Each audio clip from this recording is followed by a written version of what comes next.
bien, alumnos del curso asistente ingeniero e inspector residente de obras, continuando con los objetivos del primer módulo, tema número 2, trazo y construcción de una carretera o camino, título general,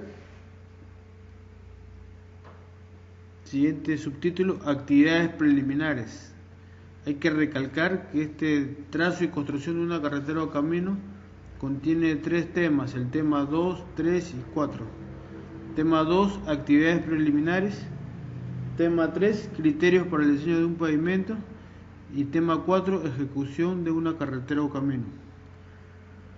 Muy bien, señores. Entonces, como decíamos en el tema número 1,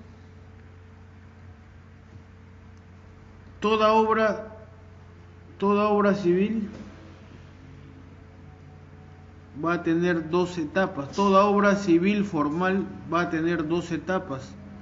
Una etapa, actividad preliminar o trabajo en gabinete, y la segunda etapa, ejecución de obra o trabajo de campo.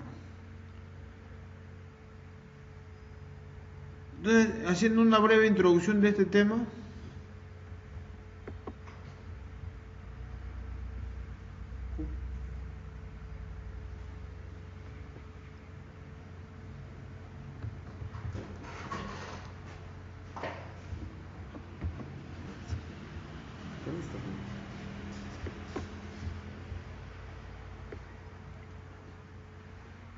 haciendo una breve introducción para este tema, vamos a aprender en este tema las actividades que se realizan en el gabinete,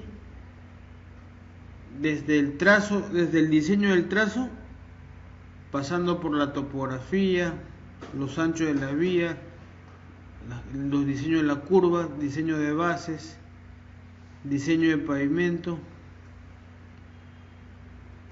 los diferentes estudios necesarios para el dimensionamiento de la vía, hasta la elaboración del presupuesto, posteriormente los diseños de pavimento, los criterios que hay que tener, la ejecución de la obra, pasando desde el replanteo topográfico, las conformaciones de las bases, teniendo en cuenta los porcentajes de esponjamiento, hasta la colocación del pavimento, puentes y obras de arte, y finalmente la señalización. Es decir, vamos a realizar una obra como la que tenemos, la que estamos observando, como la presente gráfica. Muy bien, en ese sentido, en esta clase aprenderemos a construir una carretera o camino en todas sus etapas, es decir, desde el diseño hasta la última etapa, que es la señalización. Observaremos, explicaremos y detallaremos paso a paso cada etapa para la construcción, y conoceremos los fundamentos y criterios para la realización de cada uno de los diseños y procesos constructivos. En ese sentido, como toda obra civil, esta actividad constructiva también va a tener 2 etapas, etapa preliminar y etapa ejecutiva. Cuando nos referimos a la etapa preliminar, vamos a referir a todas las actividades denominadas preliminares. Entonces, las distintas bibliografías nos van a señalar que existe una serie de actividades como la movilización, desmovilización, topografía, mantenimiento de tránsito, georreferenciación temporal y seguridad vial.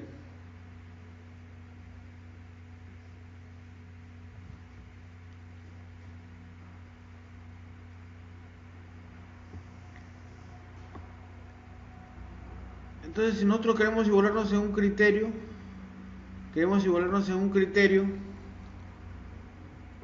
del curso, vamos a señalar las siguientes actividades para la ejecución de la obra de carreteras. Vamos a nombrar las siguientes actividades que el inspector debe tener en cuenta, que se va a realizar o que se tuvieron que haber realizado antes de la ejecución de la obra.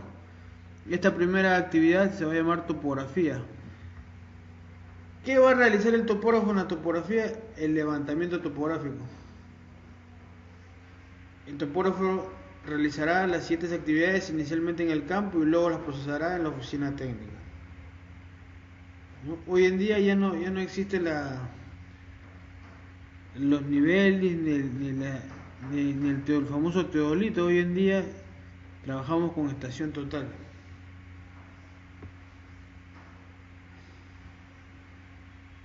Fíjese ahí, hay que tener en cuenta que este topógrafo, esta topografía o levantamiento topográfico inicial es el primer topógrafo que va a ingresar. Es el primer topógrafo que va a ingresar al terreno cuando no existe carretera, simplemente es una trocha carrozable, y que según la evolución o las necesidades de las comunidades han estado exigiendo, han estado solicitando, podría decirse de esa manera, han estado requiriendo que se construya una vía para poder transportar inicialmente personal humano y segundamente para poder desarrollarse económicamente, es decir, transportar sus actividades económicas productivas. Quiere decir que si en el punto de inicio es una comunidad, localidad agricultora, estos buscarán a través de esta vía sacar sus productos para llevarlos al punto final, que de repente es una ciudad o una zona ganadera. En el caso que fuera una zona ganadera, estaríamos uniendo uniendo un territorio agrícola con un territorio ganadero. Por lo tanto, por esa vía únicamente van a transitar vehículos de transporte de carga. Y si fuera una ciudad, habría que considerar también los anchos para transporte de carga y vehículos particulares, ¿no? Es decir, son vehículos mixtos. Entonces, ¿qué actividades va a realizar el topógrafo? ¿Qué actividades va a realizar el topógrafo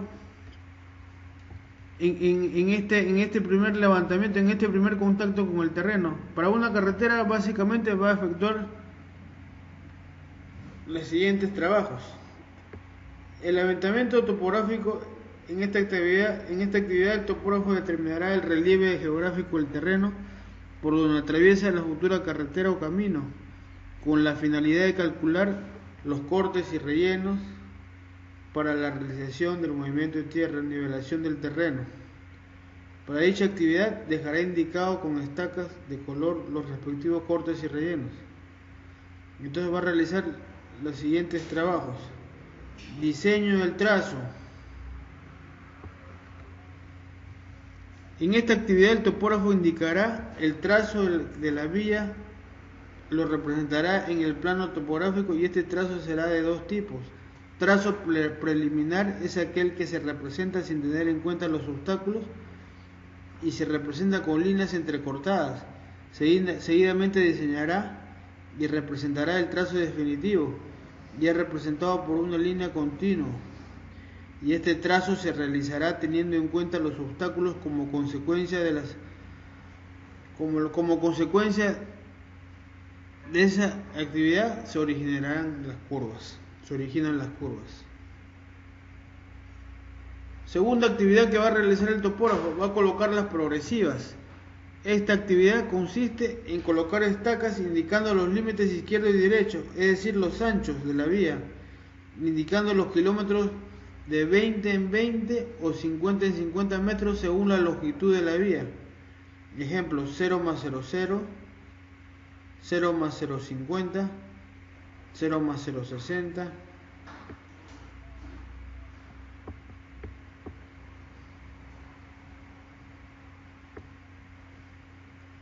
Ahí tenemos una colocación de progresivas. Eso se hace dependiendo del material que tengamos a la mano, ¿no? Normalmente el topógrafo, cuando es zona rural, cuando la carretera es nueva, se va se van fabricando estacas de madera provenientes de la naturaleza, de la parte forestal, de los árboles, arbustos, etcétera. Cuando ya es una zona menos rural y de repente inclusive ya no hay vegetación, el topógrafo llevará varillas cortadas tipo estacas como la que podemos apreciar en la gráfica, y además siempre utiliza el cal, ¿no? Y si es una zona más sofisticada, empleará lo que los topógrafos llaman mojones o estacas de material tipo aluminio. Es importante recalcar aquí que las estacas cumplen una gran importancia en la forma de comunicar o de representar los trabajos topográficos. Cada tipo de estaca o de color de estaca tiene un significado y representan un lenguaje técnico entre el topógrafo, el maquinista, el ayudante del maquinista y por supuesto el residente y su asistente. En realidad todos los que están inmiscuidos en el desarrollo de la ejecución de la obra deberían conocer qué significa cada color de estaca, ¿no? Ahí podemos apreciar tres tipos de estacas, una que son blanco, rojo y blanco, unas que son marrones, otras que son anaranjadas. Generalmente las marrones indican corte, las anaranjadas indican relleno y las rojas y blancas están indicando progresivas. Al final el topógrafo trabajará con lo que tiene, con los implementos logísticos que tiene a la mano. Muchas veces no encuentran pinturas, son zonas muy alejadas, lo único que tienen a la mano es cal, de repente ni cal, sino urea o carburo, también es válido. Importantísimo las labores de topografía. Siguiente actividad preliminar, los estudios de suelo. Los estudios de suelo que se realizan, decíamos que los estudios de suelos son análisis de porciones de terreno, análisis del terreno donde se va a construir. Esos análisis se hacen mediante calicatas o perforaciones más o menos parecidas a las que estamos observando ahí. Dimensiones son perforaciones con un diámetro promedio entre 30, 45 hasta 1,20 m de diámetro, dependiendo del tipo de prueba que se va a realizar y dependiendo del laboratorio. Cada quien tiene su sistema de perforación o de tipo de calicata, pero más o menos esos son los estándares, entre 0,30, 0,45 y 1,20 m de diámetro o lado. Diámetro cuando es circular y lado cuando son perforaciones tipo cuadradas, ¿no? ¿Qué es lo que se busca con estas perforaciones? Llevarse una cantidad exacta, una cantidad de medida para poder ser analizada en pruebas o ensayos de laboratorio. Entonces, un estudio de suelos servirá siempre y cuando tengan la siguiente información. Primera información, capacidad portante del suelo.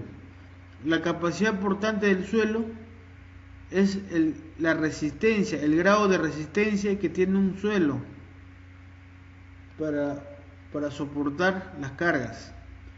Esta resistencia se va a medir en kilogramos por centímetro cuadrado. Entonces, para que un terreno sea válido para la construcción y específicamente para la carretera, tiene que tener una capacidad portante de mínimo entre 90 y 120 kilogramos por centímetro cuadrado. Segunda información que tiene que tener el estudio de suelos. El estudio de suelos debe de contener la estratigrafía. La estratigrafía es la gráfica de los estratos de los suelos. Ahí podemos apreciar en la gráfica cómo el suelo no es el mismo, va variando de acuerdo a las capas y a las profundidades. Generalmente en el Perú, un suelo tipo viene siendo de la siguiente manera: entre 60, 80 y 1,60 m capa vegetal.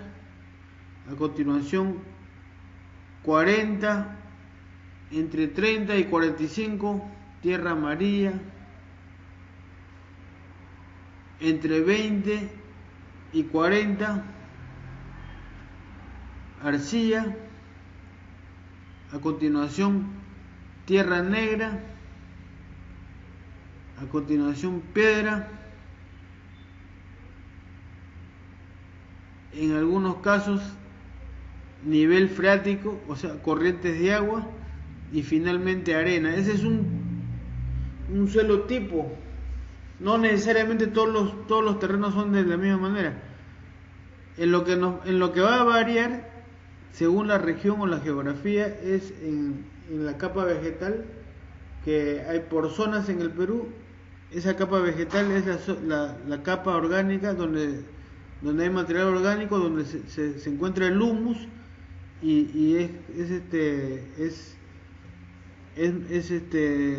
terreno agrícola, ¿no? O área de cultivo. En el resto, normalmente en el Perú, esos son los tipos de capas y las dimensiones aproximadamente. Ese es un suelo estándar para instrucción. Lógicamente que va a variar según la zona. Acuérdense que en la zona de costa, en vez de capa vegetal, hay una gran cantidad de porciones de arena o de desierto, ¿no?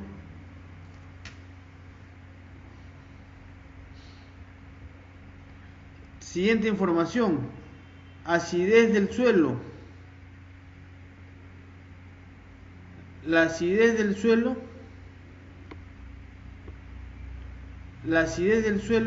va a determinar qué tan húmedo es el terreno. La acidez del suelo va a determinar qué tan húmedo es el terreno, y la acidez del suelo está representado por la cantidad de pH. El pH significa presencia de hidrógeno, y el hidrógeno es un componente del agua. Quiere decir que cuando hay demasiado hidrógeno, esa agua, ese terreno se encuentra saturado de agua o húmedo. Ejemplo: terrenos pantanosos. Aquí en Lima, los pantanos de Villa, terrenos enlodados, etcétera. Siguiente información: la napa freática. Ya lo veníamos mencionando. La napa freática es el nivel freático o distancia en que se encuentran las sagas subterráneas de la superficie. Es importantísimo el nivel freático, ¿no? Como norma, cuando los niveles freáticos se encuentran por norma, según RNE, para carreteras están sobre los 2 metros, o sea, menores a 2 metros de profundidad, el terreno no sirve para carreteras. La experiencia me dice que de 150 a menos, ese terreno no va a servir para la construcción, menos para la carretera, porque las corrientes de agua siempre tienden a buscar la superficie y van buscando, como si fueran animales vivos, van buscando salir a la superficie, a donde se originan los famosos manantiales, o los conocidos como ojo de agua, ¿no? Las erupciones de agua que se encuentran en la corteza terrestre. Entonces es muy posible que una corriente de vaya a interceptar una construcción, una edificación, más aún si es carretera. Si es una edificación, las probabilidades son menos, pero en este caso de carreteras, si la carretera mide 40 kilómetros, hay 40 kilómetros de posibilidades que esa corriente vaya a interceptar la línea, el trazo de esa vía, y vaya a agrietar o a drenar. en esa edificación. Finalmente, el estudio de suelos debe contener una información más para que sirva para la construcción de una carretera, y esa información es las recomendaciones. El estudio de suelo debe tener unas recomendaciones avaladas por un técnico de suelos o un ingeniero geólogo y visados por un laboratorio en base a los resultados de los análisis. Debe tener una recomendación donde indique cuáles son las recomendaciones que recomienda el técnico, que pueden ser el tipo de pavimento, las dimensiones de las bases, los materiales para las bases, entre otras. Siguiente actividad preliminar, el estudio geológico. Este estudio, a diferencia del estudio de suelos, se refiere a la determinación si hay o no presencia de mineral en el terreno. Siguiente actividad preliminar, diseño de pavimento. Este estudio se refiere al diseño de las características y tipo de pavimento, que puede ser rígido o flexible, espesor, anchos, etc. Todo basado en anteriores estudios, ¿no? Finalmente, el presupuesto.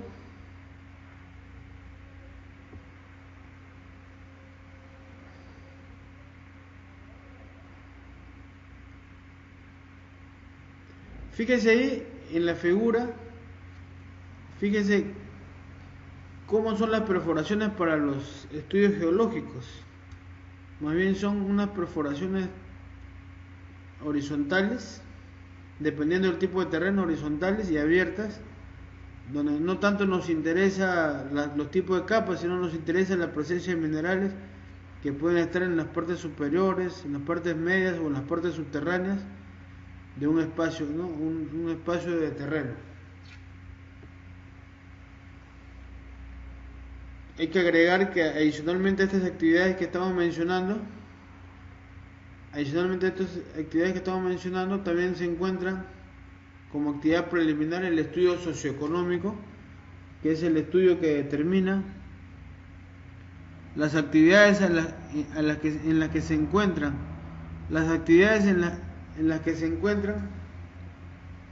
realizando en el inicio de la vía y a la llegada. Ya lo mencionábamos en la introducción, que esas actividades ese estudio socioeconómico va a ser vital para determinar los anchos, las dimensiones geométricas, ya que decíamos en el ejemplo de la introducción, si la vía es si la zona que afectan el inicio y la llegada de la nueva vía, sus actividades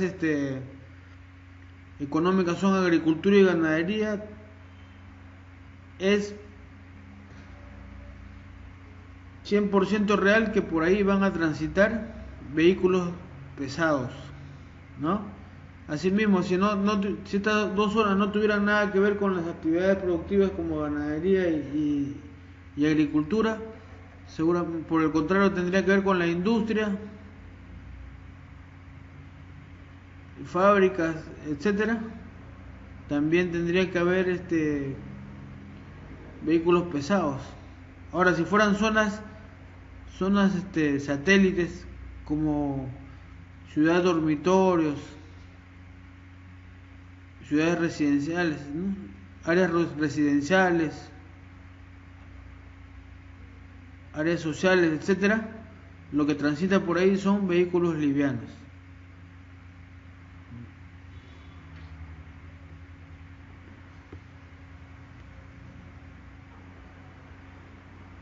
Entonces, finalmente vamos comentando algunas ilustraciones. Vamos a poder apreciar dentro de la topografía, que no lo hemos mencionado como debería, no lo hemos mencionado puntualmente, pero sí lo hemos comentado. El topógrafo tendrá que hacer conjuntamente con el ingeniero proyectista tendrá que diseñar curvas. Seguramente ya los que han tenido la oportunidad de pasar por una universidad o un instituto superior, se les recuerda ahí que cuáles son las partes de una curva en la gráfica izquierda, sus puntos de intersección, su tangente, su eje de obstáculo, línea de demarcación, entre otros puntos, ¿no? En el lado derecho veremos que el topógrafo va a colocar las progresivas cada 20, así sea la vía, una vía larga, justo en esa área de la curva, el topógrafo pedirá que el ayudante coloque las estacas cada 20, progresivas cada 20 metros, para poder unir los puntos. Y es ahí donde se determina una curva abierta, una curva cerrada.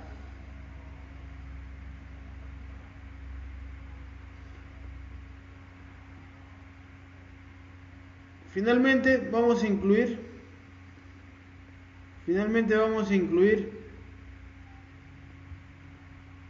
dentro de las actividades preliminares, ya lo hemos mencionado, el presupuesto, que van a ser todos los costos desde el diseño de la vía, desde la topografía inicial, pasando por todos los estudios, diseño de las curvas y todas las actividades que hemos apreciado en este segundo tema.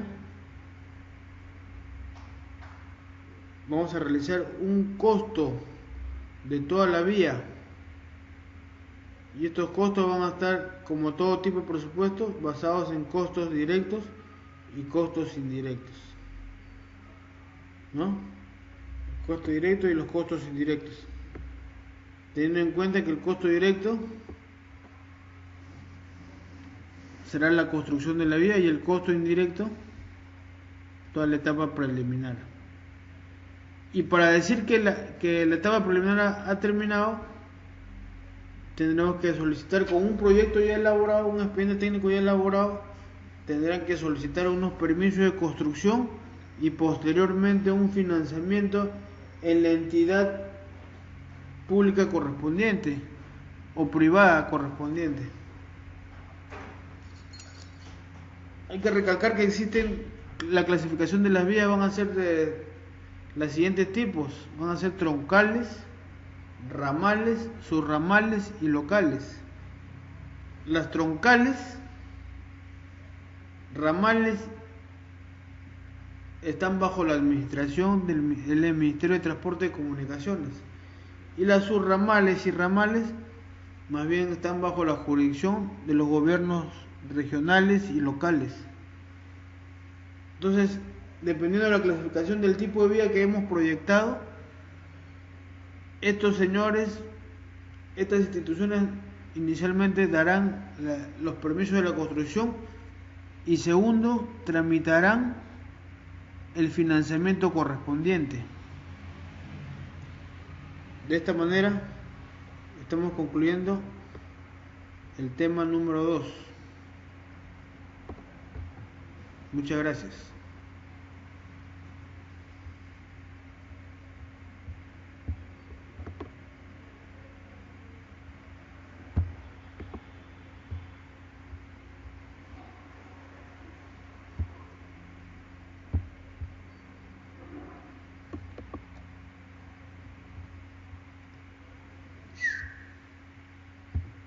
Pedro. ¿Ya? Sí. ¿Todavía falta? ¿Perdón? ¿Sí, 40 minutos? ¿Cuánto falta? Faltan 10. ¿Has puesto, ¿ya terminaste o has puesto Sí. pausa? No, yo ya terminé, pero A ver, como que sigue grabando. falta 10 minutos. Se puede cortar. Ya. Terminó. Ya está. Ya. 30 minutos. 30 minutos.